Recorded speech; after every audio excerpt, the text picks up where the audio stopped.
তাপমাত্রা প্রভাবের আরেকটা গুরুত্বপূর্ণ একটা কনসেপ্ট হচ্ছে পরিবৃত্ত তাপমাত্রা। তো পরিবৃত্ত তাপমাত্রা বিষয়টা কেমন সেটা আমি একটু বোঝার চেষ্টা করি। দেখো, পরিবৃত্ত তাপমাত্রা,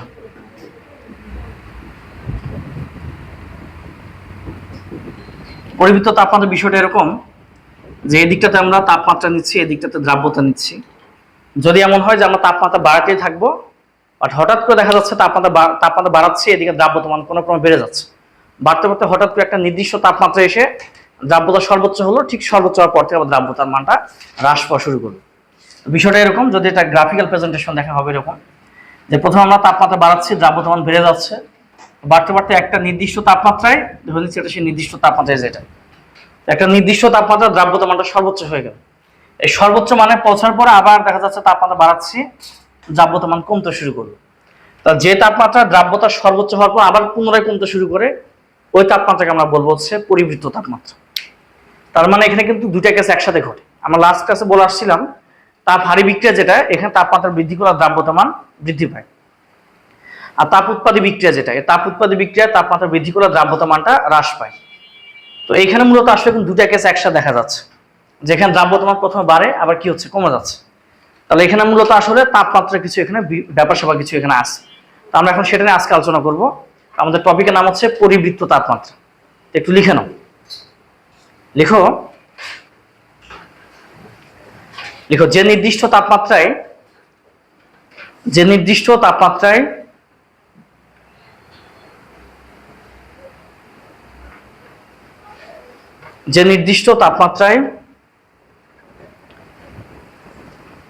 কোন বস্তুর দ্রাব্যতা, যে নির্দিষ্ট তাপমাত্রায় কোন বস্তুর দ্রাব্যতা,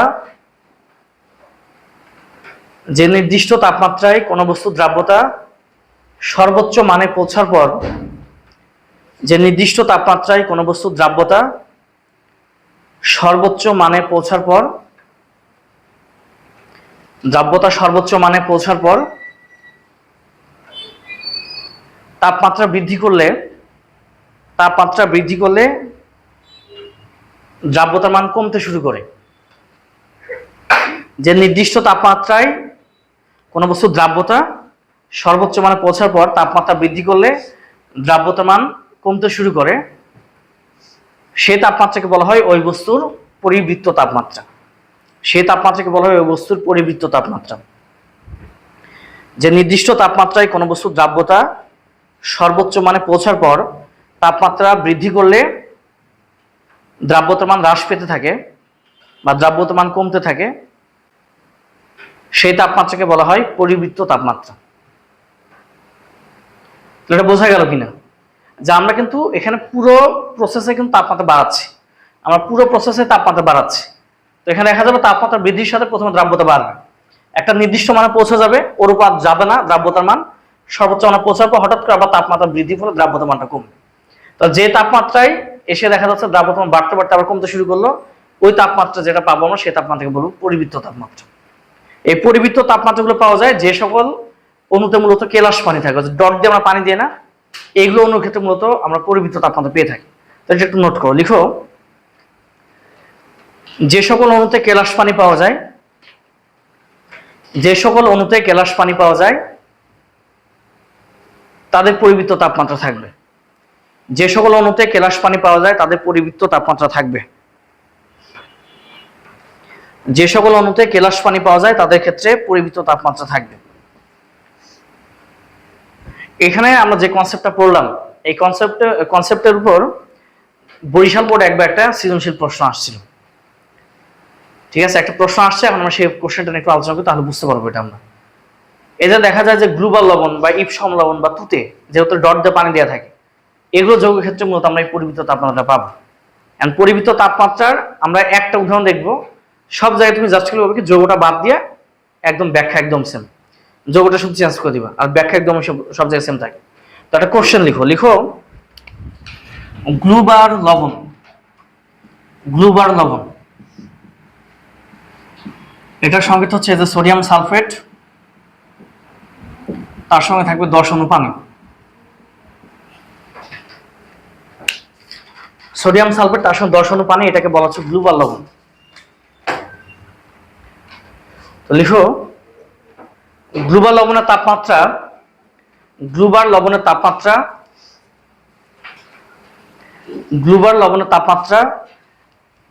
32.4 ডিগ্রি সেলসিয়াস পর্যন্ত, গ্লোবাল লবণের তাপমাত্রা 32.4 ডিগ্রি সেলসিয়াস পর্যন্ত বৃদ্ধি করলে,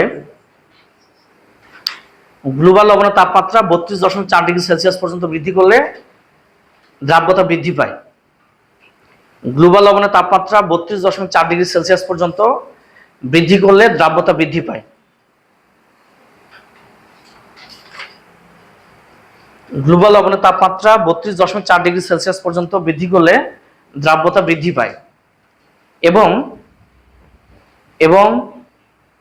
32.4 ডিগ্রি সেলসিয়াস তাপমাত্রা 32.4 ডিগ্রি সেলসিয়াস তাপমাত্রা অতিক্রম করলে এবং 32.4 ডিগ্রি সেলসিয়াস তাপমাত্রা অতিক্রম করলে দ্রাব্যতা হ্রাস পায় এবং 32.4 ডিগ্রি সেলসিয়াস তাপমাত্রা অতিক্রম করলে দ্রাব্যতা হ্রাস পায়। কেন ব্যাখ্যা করো, আমি আবার কোশ্চেনটা বলি। গ্লোবাল লবণের তাপমাত্রা 32.4 ডিগ্রি সেলসিয়াস পর্যন্ত বৃদ্ধি করলে দ্রাব্যতা বৃদ্ধি পায় এবং 32.4 ডিগ্রি সেলসিয়াস তাপমাত্রা অতিক্রম করলে দ্রাব্যতা হ্রাস পায়। কেন ব্যাখ্যা করো, এটা হচ্ছে আমাদের কোশ্চেন। এখন হাজারি স্যারের বইয়ে দেখা যাচ্ছে যে শুধু 32 দেয়া আছে, আসলে এক এক বইয়ে মানটা এক এক রকম দেয়া আছে। এগুলো না তোমার সমস্যা নেই, পরীক্ষা যে মান দেওয়া থাকবে তুমি সেটাতে অ্যান্সার করে দিবা, অসুবিধা নেই। তাহলে দেখো তো এখানে বিষয়টা কি এমন না যে প্রথমে দ্রাব্যতা বাড়লো আবার দ্রাব্যতা কমতেছে, এটা কি আসলে পরিমিত তাপমাত্রা কনসেপ্ট না? এটা তো পরিমিত তাপমাত্রা একটা অ্যাপ্লিকেশন। তো চলো এটা আমরা ব্যাখ্যা দেখি এখন। তো যত যৌগে এরকম পরিমিত তাপমাত্রা আমরা পাবো, তো সব যৌগের আসলে ব্যাখ্যা সেম হবে, শুধু আমার যৌগগুলোর নাম খালি ভিন্ন নিয়ে নিব। চলো এটা আমরা ব্যাখ্যা দেখি এটা কিভাবে কি হচ্ছে। প্রথম বিষয় হচ্ছে যে এখানে আসলে তাপমাত্রা আমরা দুটো অংশ পাচ্ছি, একটা পাচ্ছি 32.4 ডিগ্রি সেলসিয়াস পর্যন্ত, একটা হচ্ছে 32.4 ডিগ্রি সেলসিয়াসের বেশি। ঠিক আছে, এখানে দুটো অংশ পাওয়া যাচ্ছে। তো ফার্স্ট অংশটা হচ্ছে 32.4 ডিগ্রি সেলসিয়াস তাপমাত্রা পর্যন্ত। আচ্ছা, এখন খেয়াল করি, দেখো যে সোডিয়াম সালফেট তার সঙ্গে ছিল 10 অণু পানি, এটাকে বলা হচ্ছে গ্লোবাল লবণ।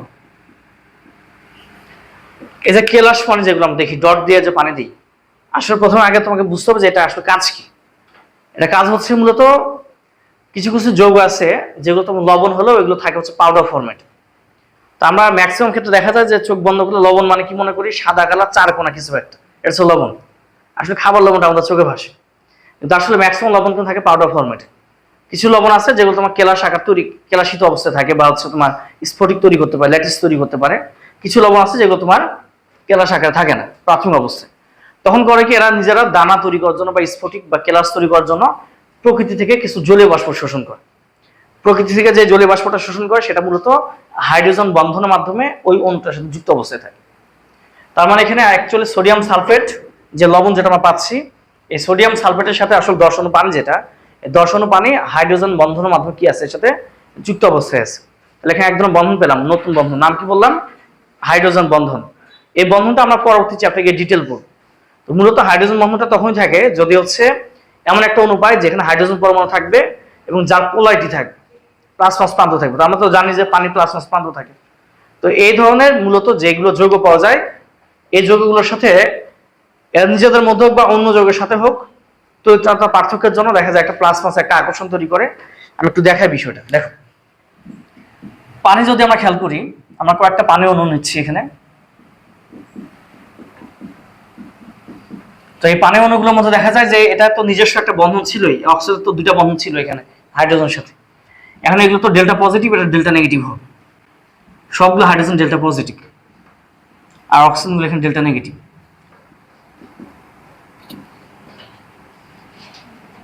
এবার একটু খেয়াল করুন, এদের তো একটা নিজস্ব বন্ধন আগে থেকে ছিল। এরা আবার করে কি, এই যেহেতু ডেল্টা নেগেটিভ, এর যেহেতু ডেল্টা পজিটিভ হয়ে গেল, এ করবে কি একে অপরকে আবার মোটামুটি একটা আকর্ষণ, একটা দুর্বল একটা বন্ধন তৈরি করে নিজেদের মধ্যে। মানে এই বন্ধনগুলো কিন্তু অণুদের মধ্যে হয়ে থাকে, নর্মাল এটা অণুদের মধ্যে হয়ে থাকে আর কি। তাই এটা একটা আলাদা অণু, এটা একটা আলাদা অণু, এই দুই অণুর মধ্যে একটা এক্সট্রা বন্ধন দেখা যাচ্ছে, এটাকে আমরা কি বলবো, এটা নাম হচ্ছে মূলত সেই হাইড্রোজেন বন্ড। এটা হ্যাঁ, এটা হচ্ছে সেই হাইড্রোজেন বন্ধন, এটা হচ্ছে হাইড্রোজেন বন্ধন। আবার যদি দেখি,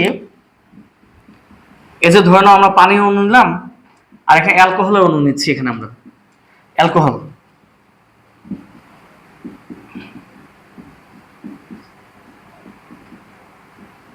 অ্যালকোহল নিচ্ছি এখানে আমরা। এখন দেখো এটা ডেল্টা পজিটিভ, এটা ডেল্টা নেগেটিভ। আবার এখানে এটা ডেল্টা পজিটিভ, এটা delta negative, delta positive, delta negative, delta positive, delta negative. একইভাবে এখানেও কিন্তু এই যে এইখানকার পানির যে মাইনাস প্রান্ত এর সাথে অ্যালকোহলের প্লাস প্রান্তের একটা আকর্ষণ দেখা যাবে। আবার এখানে অ্যালকোহলের মাইনাস প্রান্তের সাথে পানির প্লাস প্রান্তের একটা আকর্ষণ দেখা যাবে। আবার পানির প্লাস প্রান্তের সাথে এখানে অ্যালকোহলের প্লাস প্রান্ত হচ্ছে পানির মাইনাস প্রান্তে একটা আকর্ষণ দেখা যাবে। এই ধরনের বন্ধনগুলোকে বলে হাইড্রোজেন বন্ধন, যেগুলো মূলত অণুর মধ্যে সাধারণত হয়ে থাকে এবং একটা অণু আরেকটা অণুকে আকর্ষণ করে। মূলত আগে থেকে তো নিজস্ব বন্ধন থাকবেই, এটা হচ্ছে একটা এক্সট্রা বন্ধন। তো এই বন্ধনগুলোকে আমি বলতে হাইড্রোজেন বন্ধন। পর আমরা এটা নিয়ে আরো ডিটেল আলোচনা করব, এই বন্ধনের গুরুত্ব আছে। যাই হোক, এখন মূলত তাহলে এখানে যে বন্ধনটা পাচ্ছি, তাহলে যেখানে আমরা কেলাস পানি পাবো তার অর্থ কি? তার অর্থ হচ্ছে ওখানে হাইড্রোজেন বন্ধন উপস্থিত থাকে। কথা বুঝতে পারলাম কিনা? এখন হাইড্রোজেন বন্ধনটা থাকবে কেন, এটা থাকার দরকারটা আসলে কি? একটু আগে যেটা বললাম যে কিছু কিছু লবণ থাকে পাউডার আকারে থাকে, এখন যারা দানা বাঁধার জন্য বা কেলাস তৈরি করার জন্য তখন করে কি প্রকৃতি থেকে পানি শোষণ করে।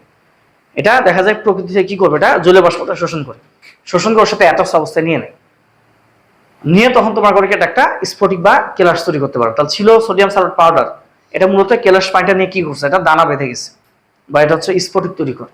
তাহলে মূলত এই যৌগগুলো স্ফটিক তৈরির জন্য আমরা কি করি, এটা মানে অটোমেটিক্যালি সে কি করবে, পানিটা প্রকৃতি থেকে শোষণ করে নিবে। বুঝতে পারলাম? তোমার কাছে মনে হতে পারে যে পানি যদি শোষণ করে তাহলে তো লবণের গলে যাওয়ার কথা। হ্যাঁ, কিছু লবণ আছে পানি গ্রাসী, যেমন সোডিয়াম ক্লোরাইড, এটা পানি দিলে গলে যাবে। আর সব লবণ তো পানি গ্রাসী না, এটা পানি গ্রাসী না। এখন তুমি অন্যভাবে একটু চিন্তা করো, ধরে নাও লবণ দিলে তো আরো বেশি আরো ছড়িয়ে ছিটে চলে যায়, পানি দিলে তো আরো লবণটা বেশি ছড়িয়ে ছিটে চলে যাওয়ার কথা ছিল হিসাব অনুযায়ী। আচ্ছা, এবার একটু অন্যভাবে চিন্তা করো। এই যে দেখা যায় সকালে আমরা নাস্তার সময় পরোটা বা রুটি খাই, এখানে যখন আটা যখন খামির তৈরি করে পানি দিলে এবার কি হয়, উল্টা জমা লাগে না, জমাটবদ্ধ হয়ে যায়। সেম ঘটনা ঘটে ধরো এখানে, যে মূলত সোডিয়াম সালফেট যখন পানি শোষণ করবে প্রকৃতি থেকে তখন সেটা কি হবে, জমাটবদ্ধ হয়ে এটা মূলত কেলাস তৈরি করে ফেলবে। বুঝতে পারলাম কিনা? মূলত এই ঘটনাটা ঘটছে এখানে। তার সোজা কথা হচ্ছে এই গ্লোবাল লবণের মধ্যে তার মানে কি কেলাস পানি আছে, মানে এখানে কি বন্ধন থাকে, হাইড্রোজেন বন্ধন। কথা ক্লিয়ার? এখন দেখো, যখন আমি 32.4 ডিগ্রি সেলসিয়াস পর্যন্ত তাপমাত্রা দিচ্ছি, দিলে শুধু এখানে একটা ঘটনা ঘটবে, সেটা হচ্ছে এই হাইড্রোজেন বন্ধনটা শুধু ভেঙে যাবে। এখানে শুধু হাইড্রোজেন বন্ধনটা ভেঙে যায়। হাইড্রোজেন বন্ধন যদি ভাঙে তাহলে সোডিয়াম সালফেটের দর্শন পানি আলাদা হয়ে যাবে। তাহলে দেখা যাচ্ছে যে এখানে সোডিয়াম সালফেট তার সঙ্গে যে দর্শন পানি এগুলো মূলত আলাদা হয়ে যাচ্ছে। হ্যাঁ, তাহলে এখানে সোডিয়াম সালফেট তার সঙ্গে দর্শন পানিটা এখানে আলাদা হয়ে যাচ্ছে। তাহলে এখানে মূলত আসলে এই হাইড্রোজেন বন্ধনটা শুধু ভেঙে যাচ্ছে, আর কিছু কিন্তু এমন কিছু হয় নাই। তাহলে এখানে মূলত একটাই ঘটনা ঘটছে। আমি এখন একটু কি পয়েন্ট আগে লিখতেছি, কি কি ঘটনা এখানে আমরা দেখতেছি। মূলত এখানে হাইড্রোজেন বন্ধনটা ভেঙে যাচ্ছে, এখানে হাইড্রোজেন বন্ধনটা ভেঙে যায়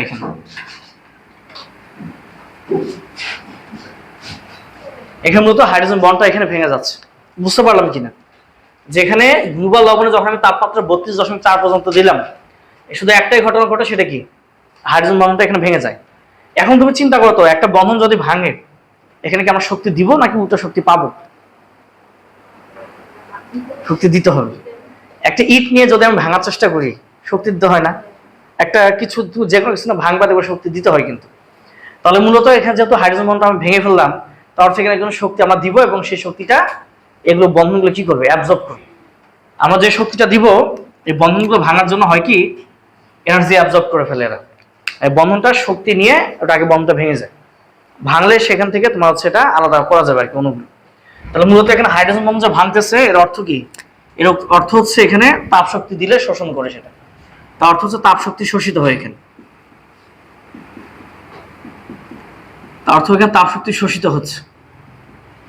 তাহলে বুঝতে পারলাম কিনা এটা, যেখানে সোডিয়াম সালফেট দর্শন পানি, এটা যখন আমি তাপ দিলাম, তাপ দিলে এই হাইড্রোজেন বন্ধনগুলো করে কি প্রথমে তাপ শক্তিটা শোষণ করে বন্ধনগুলোকে ভেঙে ফেলে, ভেঙে দুটো আলাদা হয়ে যাচ্ছে। আর তাপ শক্তি শোষণ যদি করে বলতো বিক্রিয়া তাপ উৎপাদী হবে নাকি তাপ হারি হবে? তাপ হারি বিক্রিয়া। তাহলে এটা হচ্ছে একটা তাপ হারি বিক্রিয়া।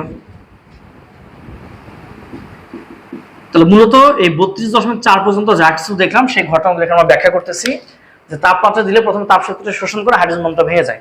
আর হাইড্রোজেন বন্ধন ভাঙা মানে তাপ শক্তি শোষণ করে, তার মানে তাপহারী বিক্রিয়া। আর গত ক্লাসে আমরা বলে আসছিলাম তাপহারী বিক্রিয়া তাপমাত্রা বাড়লে দ্রাব্যতার মান কি হয়, বৃদ্ধি পায়। এই কারণেই মূলত প্রথম অবস্থায় এখানে দ্রাব্যতার মানটা বৃদ্ধি পায়। যেহেতু এটা একটা তাপ হারি প্রক্রিয়া ছিল, এই কারণে তাপমাত্রা বৃদ্ধি করে দ্রাব্যতার মানটা কি হবে, বাড়বে। এই জন্যই মূলত 32.4 পর্যন্ত প্রাথমিক অবস্থায় দ্রাব্যতার মানটা বাড়ে। এদিকে আমার তাপমাত্রা নিচ্ছি, এদিকে দ্রাব্যতা নিব, তাহলে এখানে প্রথমে কি করবে, এটা তাপমাত্রা বাড়বে। মোটামুটি ধরুন এটা 32.4, এটা 32.4 ডিগ্রি সেলসিয়াস পর্যন্ত তাপমাত্রা দিলে এটা প্রথম দ্রাব্যতার মানটা বেড়ে যাচ্ছে। এখানে গ্রাফটা উপর দিকে উঠবে। এটা এই পর্যন্ত বুঝতে পারলাম কিনা? তাহলে এই অংশটা আমি একটু আরেকবার সামারি করে দিচ্ছি, একটু খেয়াল করুন। প্রথম অংশটা হচ্ছে যে এখানে সোডিয়াম সালফেটের 10 পানি ছিল, এর মধ্যে ছিল মূলত হাইড্রোজেন বন্ধন। আমি এখানে যখন তাপ দিচ্ছি 32.4 পর্যন্ত তাপ শোষণ করে সে হাইড্রোজেন বন্ধনগুলোকে ভেঙে ফেলে, তারপর তাপহারী বিক্রিয়া, যে তাপ শোষণ করতেছে। আর তাপহারী বিক্রিয়া তাপমাত্রা বৃদ্ধি করলে দ্রাব্যতা মানটা কি হবে, বাড়বে। এই কারণে 32.4 পর্যন্ত প্রথমে দ্রাব্যতা মানটা এখানে বৃদ্ধি পায়। ক্লিয়ার এতটুকু? আচ্ছা, এবার দেখো 32.4 অতিক্রম করলে কি হচ্ছে। এবার দেখবো গ্রেটার দেন 32.4 ডিগ্রি সেলসিয়াস। 32.4 কে যখন আমি অতিক্রম করে চলে যাব, এবার সোডিয়াম সালফেট যে আলাদা হলো, এবার এসে সোডিয়াম সালফেটটা এসে পানিতে ডিজলভ হবে। এর আগ পর্যন্ত কিন্তু দ্রুত হতে পারবে না, কারণ ওর সাথে পানি অণু ছিল। পানি অণুটা যখন এটা আলাদা হয়ে চলে গেল, তখন কিন্তু এটা কি হবে, এটা এবার ডিজলভ হবে। তাহলে এখন খেয়াল করো, তাহলে 32.4 ডিগ্রি সেলসিয়াস যখন আমি অতিক্রম করলাম, এখানে এবার সোডিয়াম সালফেটটা নিজে এবার পানিতে দ্রবীভূত হয়ে যাচ্ছে। তাহলে এটা ছিল সলিড অবস্থায় ছিল, যে মাত্র আমরা এখানে পানিতে দিলাম, এটা মানে পানিতে তো দিয়ে ফেলছে অলরেডি আর কি। 32.4 অতিক্রম করলাম, সোডিয়াম সালফেট এখানে আলাদা হওয়ার পরে সে নিজে এবার ডিজলভ হয়ে আয়ন তৈরি করবে। এখানে দুইটা এখানে সোডিয়াম আয়ন গঠন করবে, এখানে তার সঙ্গে তৈরি করবে এখানে সালফেট আয়ন। এটা অ্যাকুয়াস। তো এটা মূলত দ্রবীভূত হয়ে গেল। এখন প্র্যাকটিক্যালি যেটা দেখা যায়, সেটা হচ্ছে এই বিক্রিয়াটা যখন ঘটে, সোডিয়াম সালফেট যখন পানিতে দ্রবীভূত করা হয়, পাত্রটা উত্তপ্ত হয়ে আসে। তার মানে কি বিক্রিয়া, এটা তাপ উৎপাদী। তাহলে এই বিক্রিয়াটা কিন্তু একদম কথা ছাড়াই সরাসরি একদম কি বলবো আমরা, এটা হচ্ছে তাপ উৎপাদী বিক্রিয়া। তাহলে সোডিয়াম সালফেট যেহেতু পানিতে মেশালে এটা কিছুটা তাপ তৈরি করে, তাহলে এটা বলবো, এটাকে বলবো আমরা, এটা হচ্ছে তাপ উৎপাদী বিক্রিয়া। এটাকে আমরা বলতেছি এটা হচ্ছে তাপ উৎপাদী বিক্রিয়া। এটা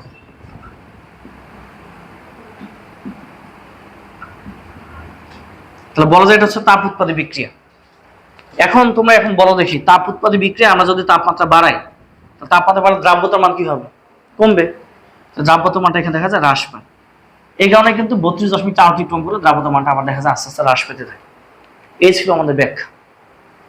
বুঝতে পারলাম কিনা?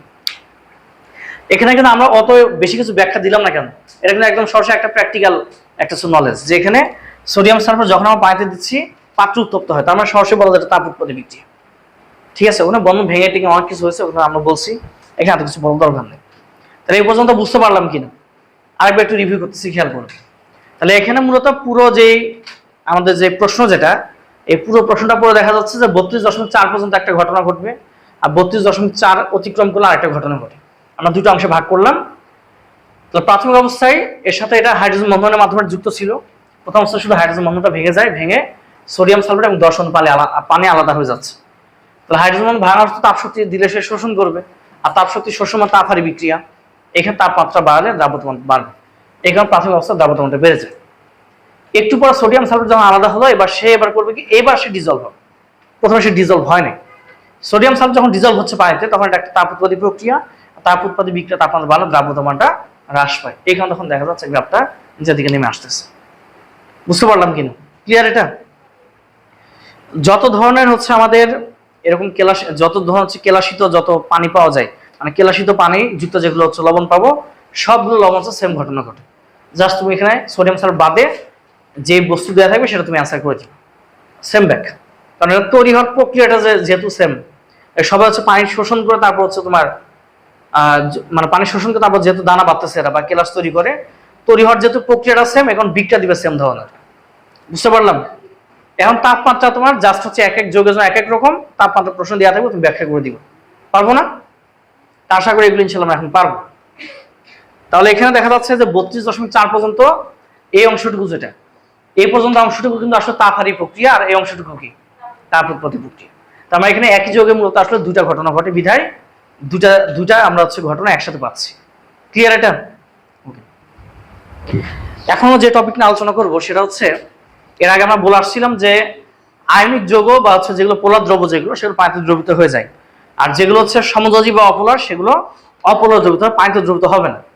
এখন আমরা এটা ব্যাখ্যা দেখবো যে আসলে আয়নিক যৌগগুলো পানিতে কিভাবে দ্রবীভূত হয় বা দ্রবীভূত হবে কেন, তাও ব্যাখ্যা দেখবো।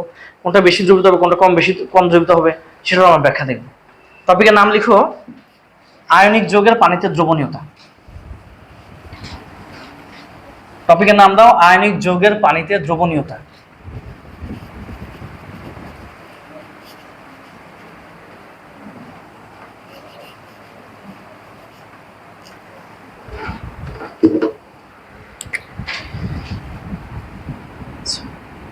আয়নিক যৌগ যেগুলো, আয়নিক যৌগের পানিতে দ্রবণীয়তা।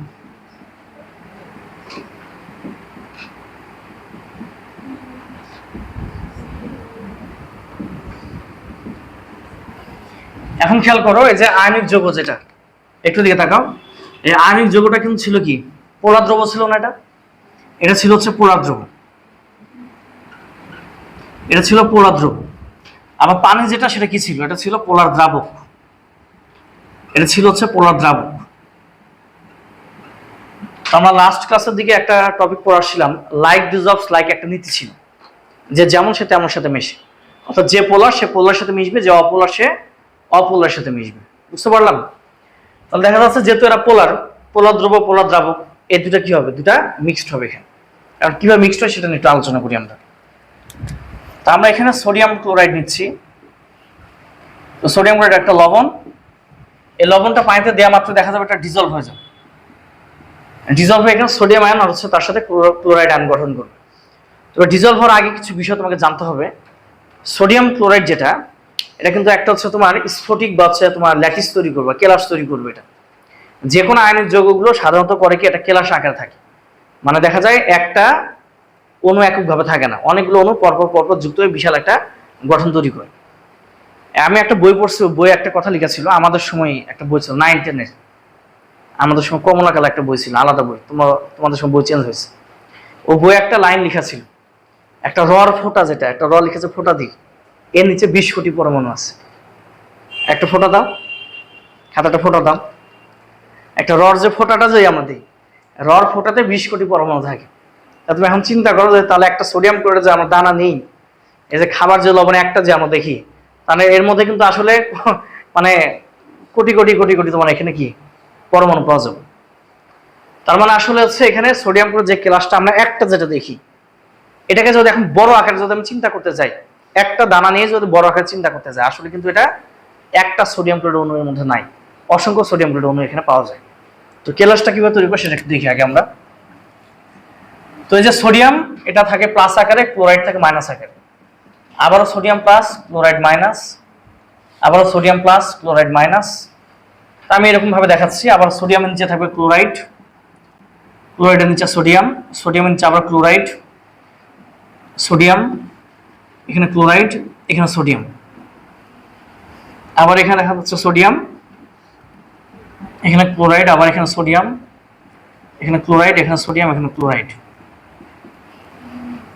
তো এভাবে মূলত অনেকগুলো সোডিয়াম আছে ক্লোরিন পরপর যুক্ত হয়ে মানে অনেকগুলো অণু মিলে করে কি একটা স্ট্রাকচার তৈরি করে। ঠিক আছে, তো এটা একটা স্ট্রাকচার তৈরি করে, এই স্ট্রাকচারটাকে মূলত বলা ল্যাটিস বা স্ফটিক বলা হয়। এটা হচ্ছে ল্যাটিস বা স্ফটিক বলা হয়, ল্যাটিস বা স্ফটিক। তাহলে এখানে অনেকগুলো প্লাস গুলো একসাথে থেকে এরা একে অপরের সাথে যুক্ত থাকে, তৈরি করে ল্যাটিস বা স্ফটিক তৈরি করে।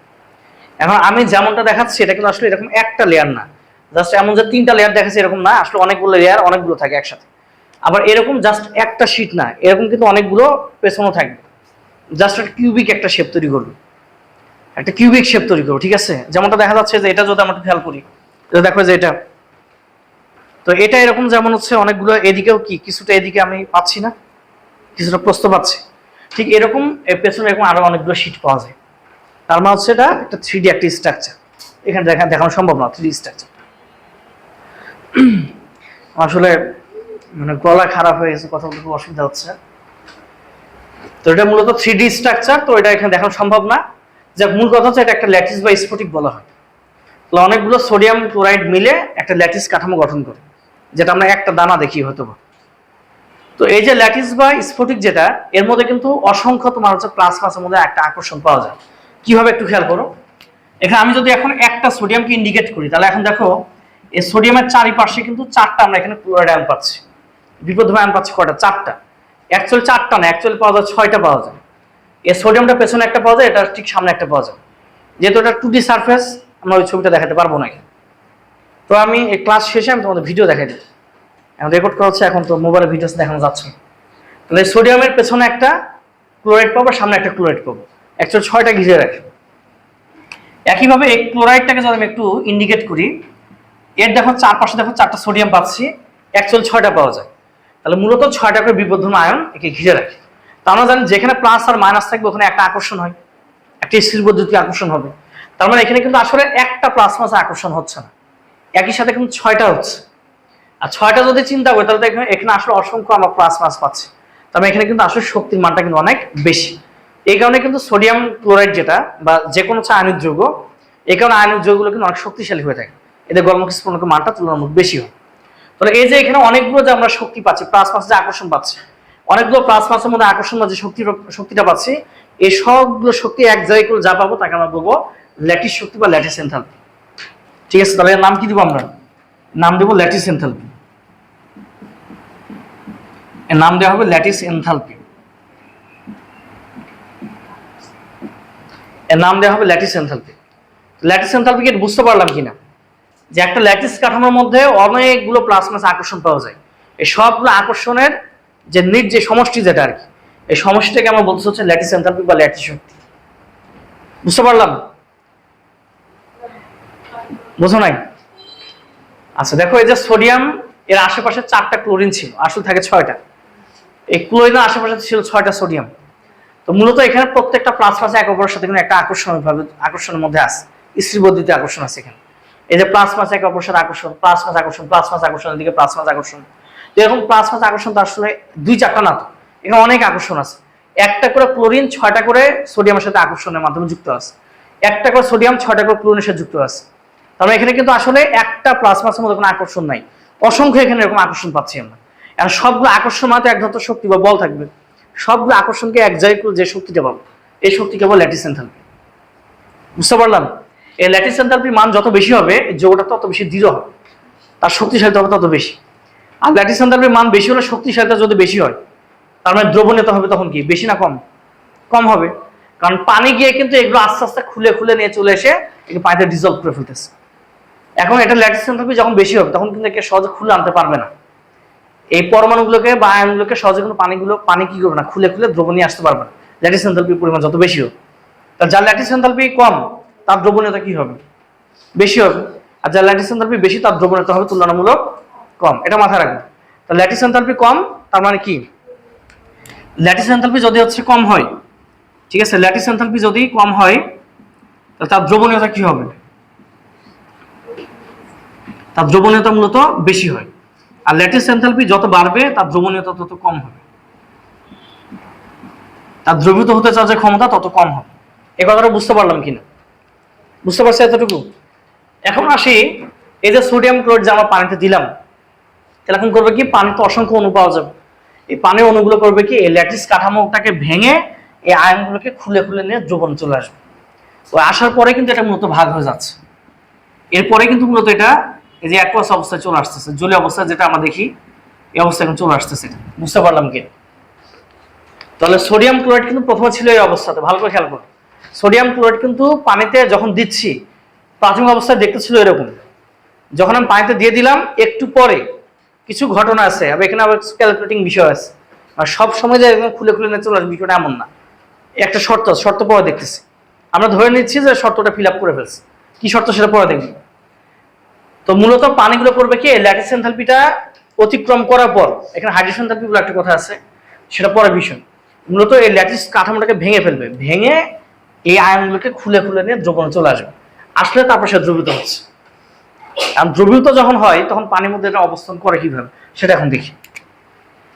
তো সোডিয়াম আয়ন হচ্ছে প্লাস চার্জ থাকে, আর ক্লোরাইডে থাকে হচ্ছে মাইনাস চার্জ। আমরা জানি পানি যেটা, তো পানিটা তো পোলার, এটা আমাদের জানা আছে। এটা হবে ডেল্টা পজিটিভ, এটা ডেল্টা নেগেটিভ। পানি যেহেতু পোলার, প্লাস মাস প্রান্ত পাওয়া যায়, এখন লবণের আবার প্লাস মাস প্রান্ত পাচ্ছি আমরা। লবণ পানিতে গিয়ে আয়নিত হয়ে যাচ্ছে। এই সোডিয়ামকে তখন করবে কি, 6টা পানির অণুর 6টা মাইনাস প্রান্ত সে ঘিরে ফেলবে। তারপর সোডিয়ামকে ঘিরে ফেলবে কে? অক্সিজেন। হ্যাঁ, সোডিয়ামকে ঘিরে ফেলবে অক্সিজেন। আর এই ক্লোরাইডকে ঘিরে ফেলবে পানির অণু প্লাস প্রান্ত, অর্থাৎ ঘিরে ফেলবে কে? হাইড্রোজেন। বুঝতে পারলাম কথা? তাহলে এখানে 6টা পানির অণুর 6টা হচ্ছে তোমার অক্সিজেন প্রান্ত সে সোডিয়ামকে ঘিরে ফেলবে যখন এটা ডিজলভ হচ্ছে আর কি, ডিজলভ হওয়ার পরের ঘটনা এটা। ডিজলভ হলে এটা দেখতে হবে যে এরকম।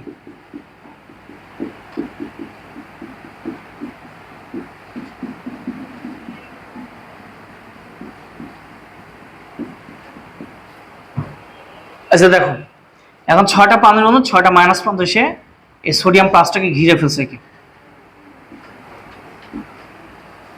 বুঝতে পারলাম কিনা খেয়াল করো, বোঝা গেল এবার? যখন হচ্ছে পানিটা একে দ্রবীভূত করার ক্ষমতা রাখবে কি রাখবে না সেটা একটু পরে আমরা সেই শর্ত দেখবো একটু পরে। তো যখন পানিটা এসে কি করবে, এই ল্যাটিস কাঠামোটাকে ভেঙে ফেলে পানিতে নিয়ে চলে যাবে, তখন তার দৃশ্যটা দেখতে হবে যে এরকম, যে লবণের প্লাস প্রান্তকে ঘিরে ফেলবে পানির অন্য মাইনাস প্রান্ত, আবার লবণ যেটা মাইনাস প্রান্ত ছিল একে ঘিরে ফেলবে পানির প্লাস প্রান্ত। তো পানির প্লাস প্রান্ত কি? হাইড্রোজেন। তো 6টা পানিতে তাহলে কয়টা হাইড্রোজেন পাচ্ছি? 12টা হাইড্রোজেন ঘিরে ফেলবে ক্লোরাইডকে।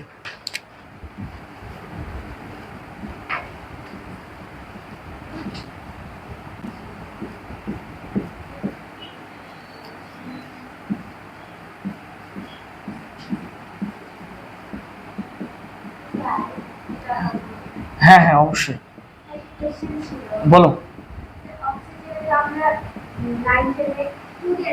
আচ্ছা হ্যাঁ, এটা ক্লিয়ার করি। হ্যাঁ, ভালো একটা কোশ্চেন করছো, যেখানে 2 ডেল্টা মাইনাস দিব কিনা, আনসার হচ্ছে না, দরকার নেই, ওটা অতিরিক্ত একটা দিয়ে ফেলছে। মূল কথা হচ্ছে ডেল্টা আমরা দিচ্ছি কখন? ডেল্টা হচ্ছে এটা আসলে কোনো মানো না, কিছু না, জাস্ট একটা সাইন, যে আসলে যে 2টা পরমাণু থাকবে এই 2 পরমাণুর মধ্যে আসলে কার তড়িৎ মান বেশি, কার তড়িৎ মান কম। যার তড়িৎ মান বেশি সে করবে কিন্তু যেদিকে ইলেকট্রন টেনে নেয়। তো ইলেকট্রন টানলে তখন আমরা ধরে নিই যাচ্ছে এদিকে ইলেকট্রন ঘনত্ব এদিকে বেড়ে যাবে, আর যার ক্ষেত্রে ইলেকট্রন ঘনত্ব বেড়ে যায় সেটা মাইনাস হবে। কিন্তু ওটা তো আসলে প্রকৃতপক্ষে মাইনাস হয় নাই। হাইড্রোজেন কি একবার ইলেকট্রন ছেড়ে দিছে? ওর তড়িৎ কম থাকাতে সাময়িক সময় জন্য ইলেকট্রন টেনে নিচ্ছে অক্সিজেন, এখন এটা ডেল্টা হবে। তো মূলত ডেল্টা চিহ্ন দিয়ে বোঝাচ্ছি যে এদের মধ্যে এটার তড়িৎ মানটা বেশি, ইলেকট্রন টেনে ফেলছে এদিকে, আর এরা হচ্ছে ইলেকট্রন হারায় হয়ে গেছে প্লাস। তো 2 জন থেকে টানছে বিধায় 2 মাস দিতে, বিষয়টা এমন না, একটা দিলে জাস্ট আমার মূল কথা হচ্ছে জাস্ট বুঝাইতে হবে কে টানবে আর কে ছাড়বে। যে ছাড়বে সে প্লাস হবে, আর যে নিবে সে হচ্ছে মাইনাস হবে। একবার দেখালে যথেষ্ট, 2বার দেওয়ার প্রয়োজন নেই। তাহলে এখন দেখো প্রত্যেকটা হাইড্রোজেন ছিল ডেল্টা পজিটিভ।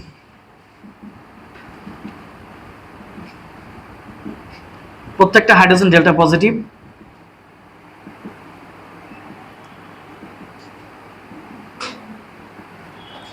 প্রত্যেকটা হাইড্রোজেন হচ্ছে ডেল্টা পজিটিভ। তাহলে দেখা যাচ্ছে যে এখানে যে মাত্র আমরা পানিতে লবণ দিয়ে দিলাম, এই পানিটা বিশেষ শর্ত মেনে, কি শর্ত আবার বলছি একটু পরে আমরা দেখব, বিশেষ শর্ত যদি মেনে চলে তাহলে গিয়ে সে ল্যাটিস কাঠামো ভেঙে পানির মধ্যে নিয়ে এসে লবণটাকে এই অবস্থায় রেখে দেয়। এটা হচ্ছে পানিতে দ্রবীভূত হয় এইভাবে। বুঝতে পারলাম? দ্রবীভূত হওয়ার মূল মেকানিজমটা হচ্ছে যে লবণের প্লাস প্রান্তকে ঘিরে ফেলবে পানি মাইনাস প্রান্ত, আর লবণের মাইনাস প্রান্তকে ঘিরে ফেলবে পানি প্লাস প্রান্ত, এইভাবে মূলত ঘিরে ফেলে। এই পর্যন্ত বুঝতে পারলাম কিনা? তাহলে এখানে আমরা দেখলাম যে মূলত আসলে পোলার যৌগগুলো কিভাবে পানিতে দ্রবীভূত হচ্ছে। এখন আসি অপোলার যেগুলো সমযোজী যৌগ, এরা পানিতে দ্রবীভূত হবে না কেন? পানিতে দ্রবীভূত না হওয়ার কারণটা হচ্ছে এরকম, যে আসলে যেটা অপোলার ওর তো কোনো প্লাস মাস প্রান্ত থাকে, জাস্ট একটা নিরেট যৌগ, প্লাস মাস প্রান্ত নাই।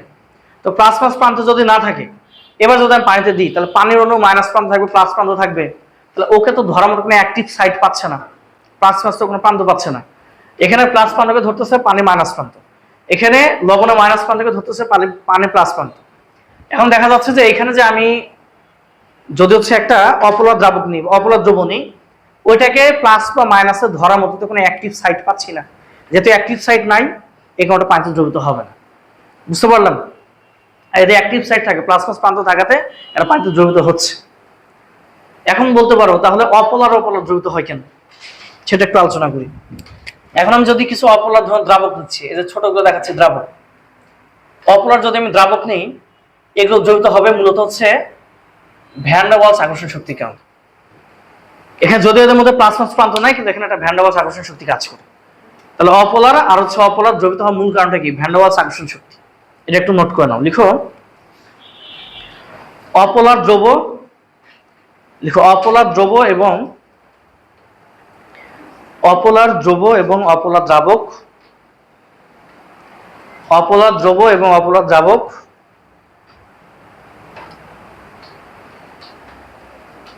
অপোলার দ্রব এবং অপোলার দ্রাবক দ্রবীভূত হওয়ার মূল কারণ হচ্ছে ভ্যান ডার ওয়ালস আকর্ষণ শক্তি। অপোলার দ্রব এবং অপোলার দ্রাবক দ্রবীভূত হওয়ার মূল কারণ হচ্ছে ভ্যান ডার ওয়ালস আকর্ষণ শক্তি। অপোলার দ্রব এবং অপোলার দ্রাবক দ্রবীভূত হওয়ার মূল কারণ হচ্ছে ভ্যান ডার ওয়ালস আকর্ষণ শক্তি। তাহলে দেখো এরও প্লাস মাস না, এরও প্লাস মাস নাই, বাট এখানে ভ্যান ডার ওয়ালস আকর্ষণ শক্তির কারণে এটা দ্রবীভূত হয়ে যাবে। রং অপোলার, কেরোসিন তেল বা তারপিন তেল হচ্ছে অপোলার। এই অপোলারকে ঘষা দিলে দেখা যাবে উঠে চলে আসছে, কারণ কি? ভ্যান ডার ওয়ালস আকর্ষণের ফলে এটা দ্রবীভূত হয়ে যাচ্ছে, মিশে যায় এরা একে অপরের সাথে। বুঝতে পারলাম? এই পর্যন্ত কি ক্লিয়ার যে একটা বস্তু পোলার দ্রব মূলত এইভাবে থাকে, এগুলো হচ্ছে বিশেষ শর্ত মেনে পানিতে যখন নিয়ে চলে আসবে তখন এইভাবে দ্রবীভূত হয়ে যায়। এখন আর সে বিশেষ শর্তটা কি? অনেকক্ষণ আমি বললাম একটা বিশেষ শর্ত পাওয়া যায়। তো বিশেষ শর্ত পাওয়ার আগে আরেকটা বিষয় নিয়ে একটু হালকা আলোচনা করে দিই।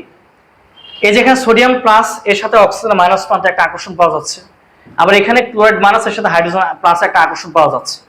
তো আমাদের যেখানে প্লাস মাস থাকবে সেখানে একটা শক্তি তৈরি হবে, একটা স্থির বৈদ্যুতিক আকর্ষণ শক্তি তৈরি হয়, হালকা পাতলা যেটাই হোক।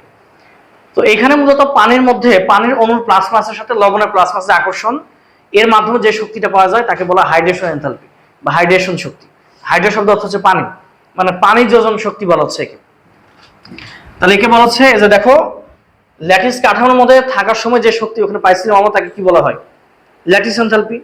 আর যখন সেটা পানিতে চলে আসলো, এখন পানির প্লাস মাসের সাথে লবণের প্লাস মাসের যে আকর্ষণ, একে আমরা বলবো হাইড্রেশন এনথালপি। এখান থেকে আকর্ষণের ফলে যে শক্তিটা পাওয়া যাবে এই শক্তিটাকে বলা হবে হাইড্রেশন এনথালপি। একে বলা হবে হাইড্রেশন এনথালপি। একে বলা হবে হাইড্রেশন এনথালপি।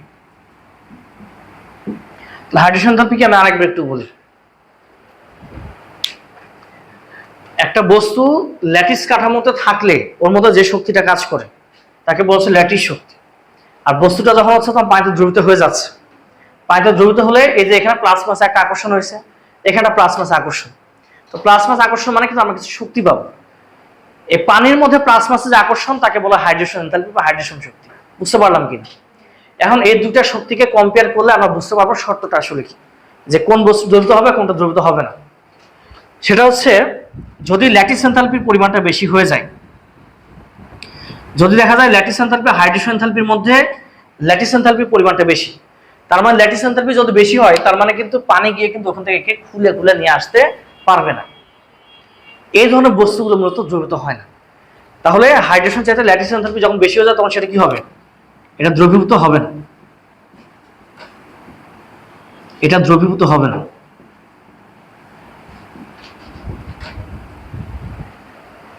বুঝতে পারলাম কিনা?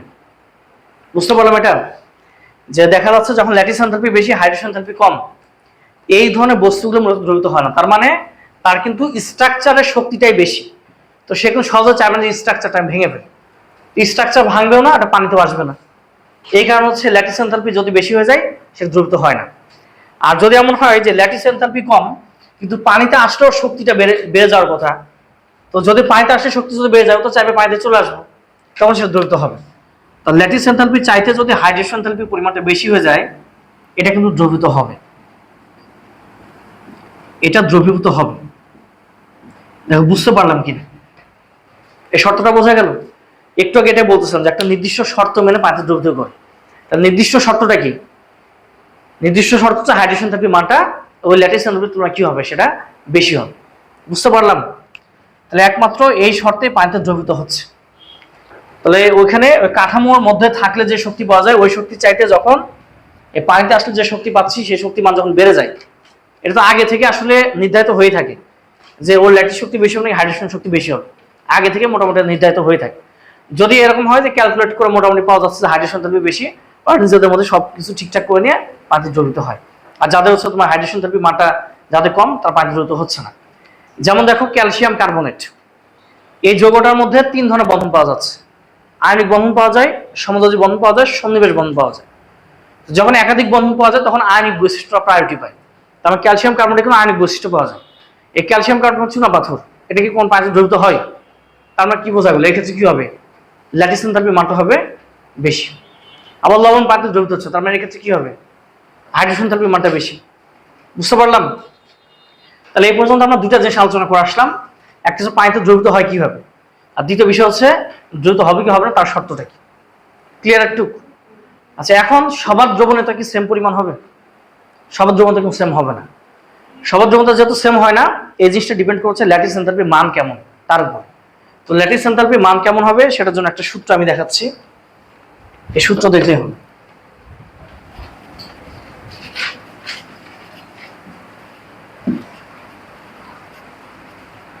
একটু খেয়াল করুন, এই সূত্রটা আমরা মাথায় রাখতে হবে যে ল্যাটিস এনথালপি যেটা, এটা দুটা জিনিসের উপর ডিপেন্ড করে। এই ল্যাটিস এনথালপিটা মূলত দুটা জিনিসের উপর ডিপেন্ড করে, একটা হচ্ছে ক্যাটায়নের চার্জ,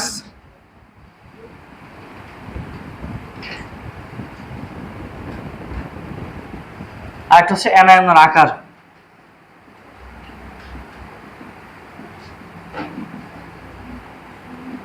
ক্যাটায়নের চার্জ এবং অ্যানায়নের আকারের উপর মূলত এই ল্যাটিস এনথালপিটা ডিপেন্ড করে। তো ল্যাটিস এনথালপি দেখা যায় ক্যাটায়নের যে চার্জ তার সমানুপাতিক, আর অ্যানায়নের চার্জের ব্যস্তানুপাতিক। আর ওখানে আমরা কি লিখে রাখছি, ল্যাটিস এনথালপি বেশি হলে কি হয়, দ্রবণতা কম। ল্যাটিস এনথালপি কম হলে দ্রবণতা হবে বেশি। তো ল্যাটিস এনথালপিটা মূলত ক্যাটায়নের চার্জের সমানুপাতিক, অ্যানায়নের আকারের ব্যস্তানুপাতিক। তো চলো এখন আমরা এটা একটু বোঝার চেষ্টা করি। আমরা দুইটা এখন লবণ দিলাম, সোডিয়াম ক্লোরাইড নিলাম এবং হচ্ছে এখানে নিচ্ছি ক্যালসিয়াম ক্লোরাইড। এখানে সোডিয়াম ক্লোরাইড এবং ক্যালসিয়াম ক্লোরাইড নিচ্ছি এখানে আমরা। এখন দেখো এই দুইটা যোগে কিন্তু আমরা ক্লোরিন পাচ্ছি। তো যে জিনিসটা সমান ওটার উপর কি কোন ডিপেন্ড করে, নাকি যেটা অসমান তার উপর ডিপেন্ড করবে? যেটা অসমান সেটার উপর ডিপেন্ড করবে। এখন যদি লক্ষ্য করি এই ক্লোরাইড কিন্তু দুই জায়গাতে সমান হয়ে গেছে, তাহলে এটার উপর ক্লোরাইডের উপর ডিপেন্ড করবে না। তাহলে এই পুরো জিনিসটা ডিপেন্ড করবে সোডিয়াম এবং ক্যালসিয়ামের উপর। তাহলে এটা ডিপেন্ড করবে কিন্তু ক্যাটায়নের উপর। আর ক্যাটায়নের ক্ষেত্রে কি দেখতে হয়, চার্জ। আর যদি অ্যানায়ন থাকতো তাকে দেখতাম আমরা আকার। তো দেখা যাচ্ছে এই দুইটা ক্যাটায়নের চার্জ যদি এখন লক্ষ্য করি, এটা সোডিয়াম প্লাস, এটা ক্যালসিয়াম 2 প্লাস, তাহলে এটা একটা প্লাস চার্জ, এখানে দুইটা প্লাস চার্জ। তাহলে এই দুইটার মধ্যে বলতো কোথায় হচ্ছে আমার ল্যাটিস এনথালপির পরিমাণ বেশি হবে, কোথায় ল্যাটিস এনথালপির পরিমাণ বেশি হবে, এটা বেশি। ক্যাটায়নের চার্জের সমানুপাতিক আর অ্যানায়নের আকারের ব্যস্তানুপাতিক। তাহলে যেহেতু এখানে ক্যাটায়নের চার্জের সমানুপাতিক, তার অর্থ হচ্ছে যেখানে ক্যাটায়নের চার্জের মানটা বেশি, যেখানে ক্যাটায়নের চার্জের মানটা বেশি সেটা কি হবে, ল্যাটিস শক্তি বেশি। তো এটা যদি ল্যাটিস শক্তি বেশি হয়ে থাকে বলতো দ্রবণীয়তা বেশি কার, এটা এই যেখানে লিখে রাখছে যার ল্যাটিস শক্তি বেশি তার দ্রবণীয়তা কম, যার ল্যাটিস এনথালপি কম তার হচ্ছে দ্রবণতা হবে বেশি। তাহলে বোঝা গেল, আগে আমি দেখে নিব যে দুইটা যৌগ তোমাকে যদি দেয়, দিয়ে যদি বলে কার দ্রবণতা বেশি হবে কার কম হবে, তা তোমাকে আগে খেয়াল রাখতে হবে ল্যাটিস এনথালপি কার বেশি কার কম হয়। এই যে সূত্রের মাধ্যমে তুমি এটা বোঝার চেষ্টা করো, যে দেখা যাচ্ছে যে এখানে ক্যাটায়নের উপর ডিপেন্ড করবে, এখানে চার্জ বেশি এখানে চার্জ কম, যার চার্জ বেশি করে ক্যাটায়নের চার্জ বেশি, তার মানে কি ল্যাটিস এনথালপি বেশি হবে। এটা বুঝতে পারলাম কিনা? এবার যদি একটু লক্ষ্য করি, আমরা আবার দুটো লবণ নিচ্ছি, সোডিয়াম ফ্লোরাইড এবং সোডিয়াম ক্লোরাইড। এবার দেখতে হবে যে তাহলে আবারও বলতেছি এই দুটোর মধ্যে তাহলে বলতো ল্যাটিস এনথালপি এটা বেশি, তো দ্রবণতা বেশি কার, সোডিয়াম ক্লোরাইডের। এখন এই দুটার মধ্যে যদি খেয়াল করি, এখন এই দুটার মধ্যে কার দ্রবণতা বেশি বা কার ল্যাটিস এনথালপি বেশি এটা আমরা বের করতে যাচ্ছি। এখন দেখো এখানে কিন্তু সোডিয়ামটা ফিক্সড, ক্যাটায়ন এবার ফিক্সড, তাহলে এবার ডিপেন্ড করবে কিন্তু অ্যানায়নের উপর। আর অ্যানায়নের ক্ষেত্রে কি দেখতে হবে, তার চার্জ, তার আকার দেখতে হবে। এখন দেখো ফ্লোরিন এবং ক্লোরিন দুটাই কিন্তু হচ্ছে গ্রুপ 17 মোল, তাই কি না, দুটা গ্রুপ 17 মোল। এখন দেখা যাচ্ছে ফ্লোরিনের আকারটা তুলনামূলক ছোট, ক্লোরিনের আকার তুলনামূলক বড়। এখন এখানে যত বলতেছে ব্যস্তানুপাতিক, তার মানে অ্যানায়নের আকার যত কম হবে ল্যাটিস এনথালপি তত বেশি হবে। তাহলে এই দুটার মধ্যে এখন বলতো ফ্লোরিন আর ক্লোরিনের আকার ছোট কার, ফ্লোরিনের। তাহলে দুটার মধ্যে ল্যাটিস এনথালপি বেশি কার, সোডিয়াম ফ্লোরাইড। ল্যাটিস এনথালপি বেশি সোডিয়াম ফ্লোরাইডের, তার দ্রবণতা বেশি কার, সোডিয়াম ক্লোরাইড। বুঝতে পারলাম? যেখানে এটার ক্ষেত্রে কি হবে, এটার ক্ষেত্রে ল্যাটিস এনথালপি বেশি, এটার ক্ষেত্রে হবে দ্রবণীয়তা মানটা বেশি হবে। পুরোটা কি বোঝা গেছে?